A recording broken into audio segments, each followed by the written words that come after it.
Good afternoon, everybody.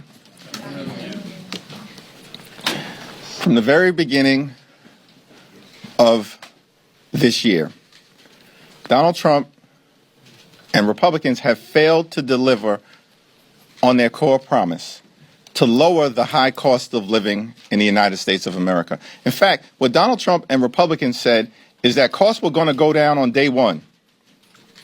But costs haven't gone down. They're going up. Inflation is going up. Under Republican policies, housing costs are going up. Child care costs are going up. Grocery costs are going up. Electricity prices are through the roof. And now, because of the Republican refusal to extend the Affordable Care Act tax credits, tens of millions of Americans are about to experience dramatically increased health care costs. In some cases, their health insurance premiums will increase by $1,000 or $2,000 per year. That is unacceptable. It will be unaffordable for working class Americans, middle class Americans, and everyday Americans to be able to go see a doctor when they need one. And so House Democrats and Senate Democrats have been fighting hard to address the Republican health care crisis and to lower the high cost of living for everyday Americans in the United States of America. Because the reality is, America is too expensive. And far too many people are struggling to live paycheck to paycheck. They can't thrive, they can barely survive. And that's why Democrats have been waging this fight. And we'll continue to wage this fight.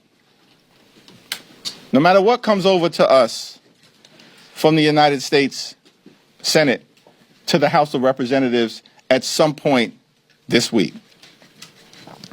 Our position as House Democrats has been crystal clear. We will sit down with any Republicans, anytime, any place, anywhere, in order to find a bipartisan path forward, but we're not down with their my way or the highway approach to governance. That's failed the American people. It's been a disaster for the American people, and the American people know it. Which is why last Tuesday, Republicans all across the country got wiped out. One of the most decisive off-year elections ever in modern American history. And so as House Democrats, we know we're on the right side of this fight, the right side of the American people. And we're not going to support a partisan Republican spending bill that continues to gut the health care of the American people. And we're going to continue the fight to extend the Affordable Care Act tax credits. And if it doesn't happen this week, next week, this month, next month, then it's the fault of Donald Trump, House and Senate Republicans, who continue to make life more expensive for the American people. Questions? Mr. Leader, some Democrats in your own caucus are suggesting Schumer is ineffective as Senate Democratic leader and should be replaced. You, of course, are critical of this deal. Do you view him as effective, and should he keep the job? Yes and yes. Mr. Jeffries, do you trust, in this deal, there is language for President Trump and the Trump administration to reverse some of the firings that happened during the shutdown. Do you trust that the Trump administration and the president is going to sign off on that and reverse the people who have been fired? We'll have to evaluate the legislative language, and we'll have a caucus meeting later on this afternoon, and we'll get a presentation from Rosa DeLauro, the top Democrat on the Appropriations Committee. The overwhelming majority of Senate Democrats, led by Leader Schumer, are opposing this bill in the Senate. And they'll articulate, there are a variety of different reasons that the bill is being opposed strongly by Democrats in the Senate, the overwhelming majority of them. And there'll be a variety of different reasons that we articulate in the House. Now, certainly we're going to continue to stand by our hardworking federal employees. By the way, Donald Trump and Republicans, this toxic administration, they fired more than 100,000 federal employees prior to the shutdown that they started beginning. So, of course, there's reason to be deeply skeptical of the administration and their motives as it relates to the hardworking federal civil servants and the federal workforce. And we will continue to be deeply skeptical of their intentions. They spent the whole year implementing the most toxic parts of Project 2025. After lying to the American people last year, saying they didn't know anything about Project 2025. And part of that has been going after the federal workforce. So we'll see what the language looks like, but it doesn't change the core problem here, which is we need to decisively address the Republican health care crisis on behalf of working class Americans, everyday Americans, and middle class Americans. Thanks. Third row. So Dr. Oz said that millions. Who? Dr. Oz. There are millions of phantom enrollees under the ACA. Is that being looked at as it possibly makes it so that people that are on the ACA are paying more, it's inflating the numbers? That's like the most random way to start a question on a serious topic. Nobody who's serious in this country takes Dr. Oz seriously. No one. And, I mean, it's shocking that the guy even was confirmed. But this is part of the reality of Republicans here in the House and over in the Senate. They're nothing more than a rubber stamp for Donald Trump's cruelty and extreme agenda. Are the phantom enrollees being addressed, though? I have no idea what Dr. Oz is talking about, and neither do the American people. Now, with respect to the Affordable Care Act, here's what I do know. That Republicans have tried to repeal the Affordable Care Act more than 70 different times in the last 15 years. They don't operate in good faith when it comes to the health care of the American people. And of course, as Democrats have repeatedly indicated, we're open to sitting down and having a bipartisan conversation about how to fix our broken healthcare system overall. But I'm not going to respond to any comments from randos like Dr. Oz, who is woefully unqualified to be in whatever position he holds in the administration. He's a joke. These people are jokes. But the issue of the health care of the American people is very serious. And that's what we'll continue to focus on. Back row. Do you see in the Senate bill the extension of SNAP benefits rather than the possibility of a January cliff in them? Do you see that as a victory, or is that something that also raises questions? Here's what I understand about the SNAP situation. Republicans this year, on July 3rd, subsequently signed into law by the current president, enacted the largest cut to Medicaid in American history, ripping away health insurance from at least 14 million Americans, and at the same period of time, cut $186 billion from SNAP. Republicans did that this year. They literally ripped food from the mouths of hungry children, seniors, and veterans so they could reward their billionaire donors with massive tax breaks that they made permanent. That's what Republicans did. They've launched an all-out assault on SNAP. They've weaponized hunger and starvation here in America, taken SNAP benefits away from more than 1 million veterans rather than honoring them tomorrow, which is what should be taking place in the United States of America. Republicans have done that. And so these people can't be trusted on the cost of living issue. These Republican extremists, they can't be trusted on the health care issue. And they certainly cannot be trusted on the SNAP issue. As you know, this has been the longest shutdown in American history. You've seen chaos at airports, delayed SNAP benefits, people losing their jobs. And yet, the deal that Democrats agreed to has been a deal that's been on the table for a while now. Still no policy outcome on health care.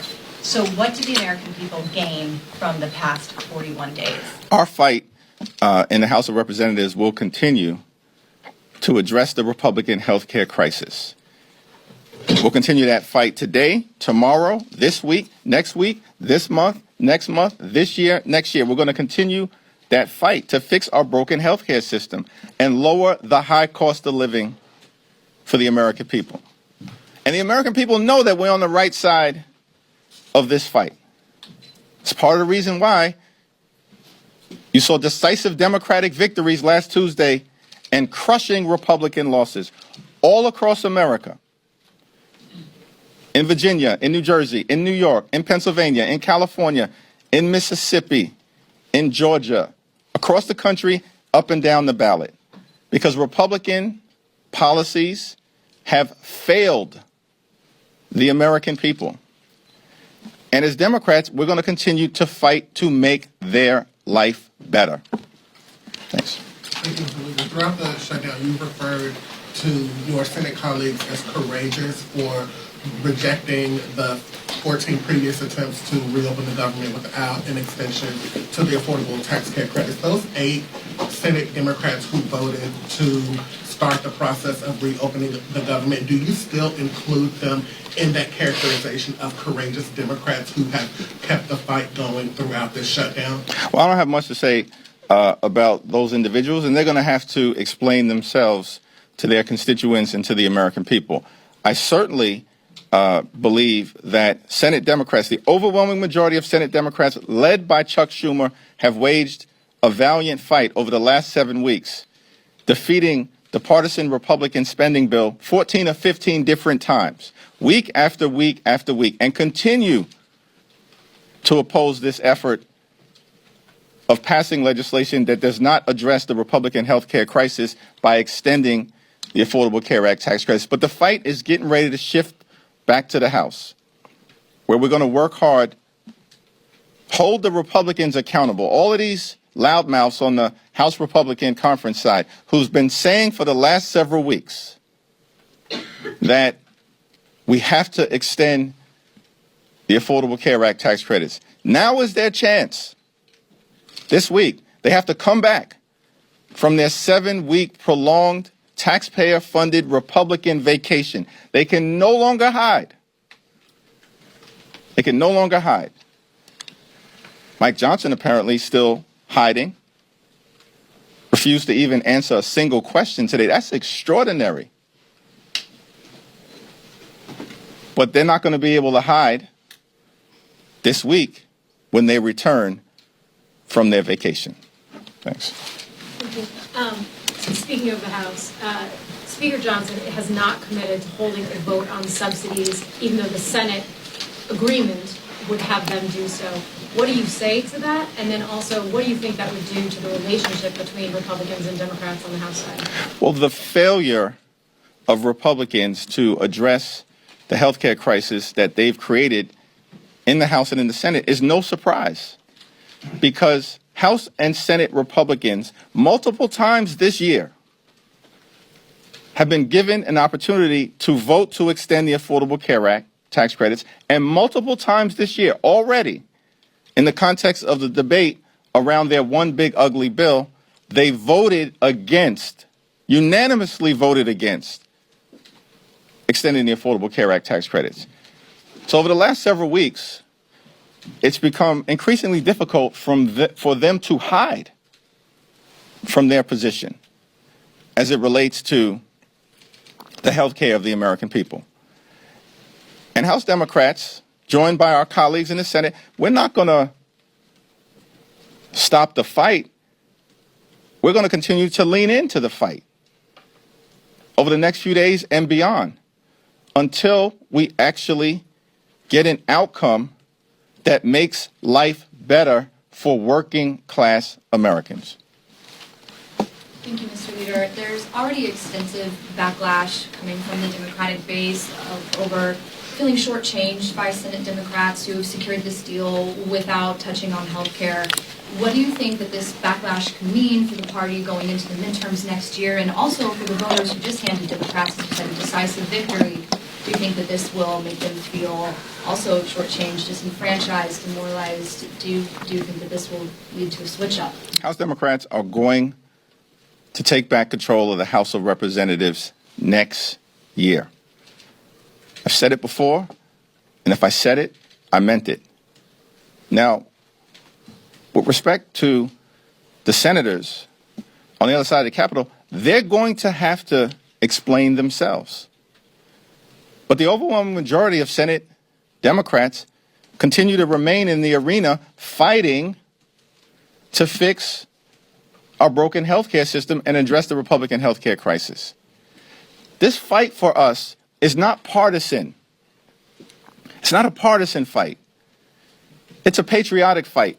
We're waging this fight on behalf of the American people. The 5 states that are most impacted by a failure to extend the Affordable Care Act tax credits are West Virginia, Wyoming, Alaska, Mississippi, and Tennessee.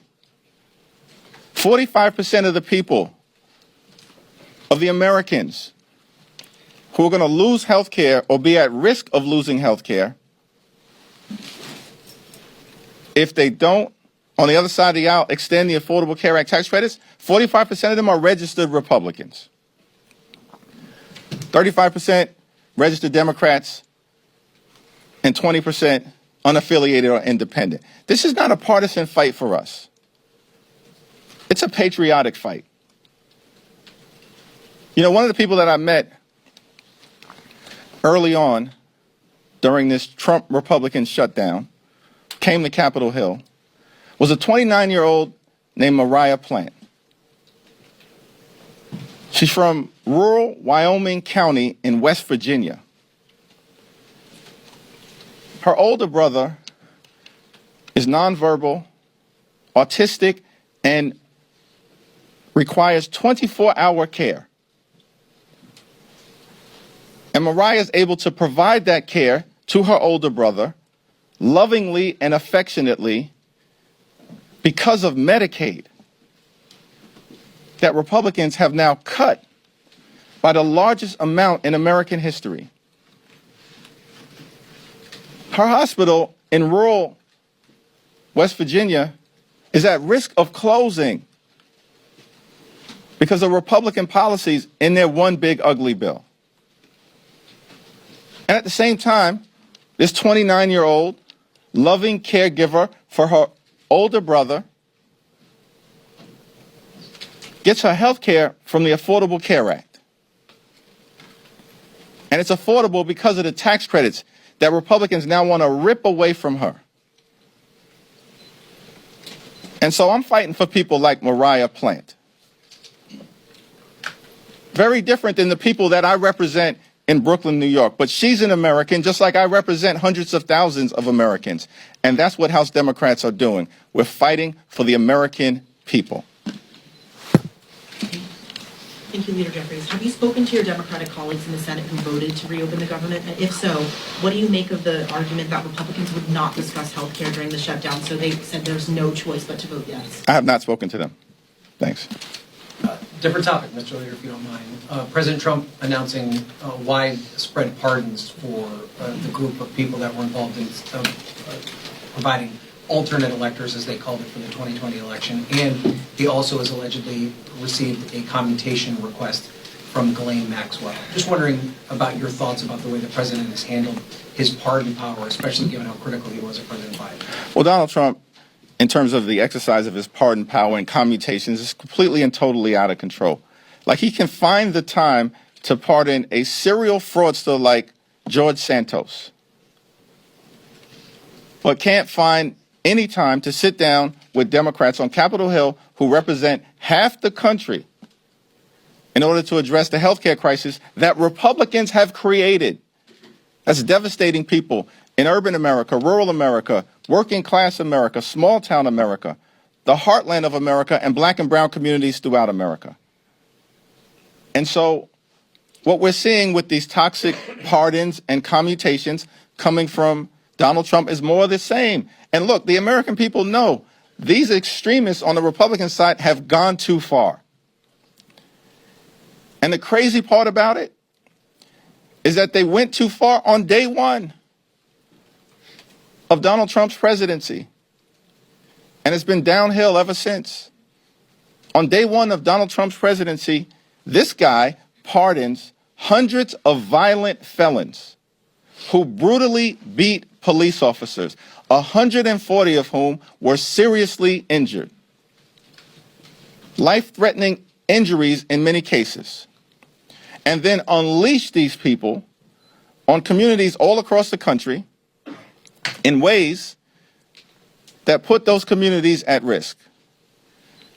And what we've seen from Donald Trump since day one, since those toxic pardons of those violent individuals, is more of the same.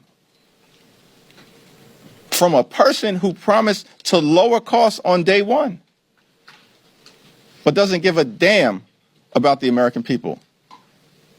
And what has taken place over the last 41 days is that the American people have seen Democrats fight for them, fight to make life better for them, fight to drive down the high cost of living for everyday Americans, and fix our broken healthcare system in the face of this overwhelming Republican assault on the healthcare of everyday Americans. And Republicans continue to stand up for the wealthy, the well-off, and the well-connected. Thank you, Leader. Whether fair or unfair, Leader Schumer is taking a lot of heat from members of your own party. Why do you think he is the right leader for this moment, and why do you think he should stay leader of Senate Democrats? Yeah, as I've indicated, listen, Leader Schumer and Senate Democrats over the last 7 weeks have waged a valiant fight on behalf of the American people. And I'm not going to explain what a handful of Senate Democrats have decided to do. That's their explanation to offer to the American people. What we're going to continue to do as House Democrats, partner with our allies throughout America, is to wage the fight to stay in the Coliseum, to win victories in the arena on behalf of the American people, notwithstanding whatever disappointments may arise. That's the reality of life. That's certainly the reality of this place. But we're in this fight for all the right reasons. Because the extremism that has been unleashed on the American people is completely and totally out of control. Life hasn't gotten better for everyday Americans under Donald Trump and compliant Republicans. It's gotten worse. And the American people know it. And we've got to continue to stay in this fight until we end this national nightmare. And that's our commitment to the American people. We're in this fight until we end this national nightmare and can get back to a place where we continue America's long, necessary, and majestic march toward a more perfect union. Thank you.